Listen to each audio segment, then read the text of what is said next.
Hello there, beautiful people. So, a few weeks ago, nag-uli ko sa Pilipinas, no? And after, like, almost a month, I came back here in Thailand, April 10. Pero wala ko nagdiretso sa province na ginatuluan ko. Kaya naglagaw-lagaw pa kuya.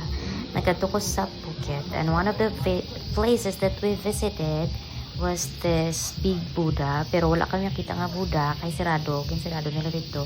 Dali lang kami sa my viewpoint. Pwede magkadto. So, sa piyak nga side sang lugar is makita mo ang mga mountains. Tapos, sa pikas naman nga side, makita ni mo ang kadagatan, which is very relaxing gid siya. So, kung gusto mo mag-ani sa Phuket, don't miss this place. Kaya very nice gid siya.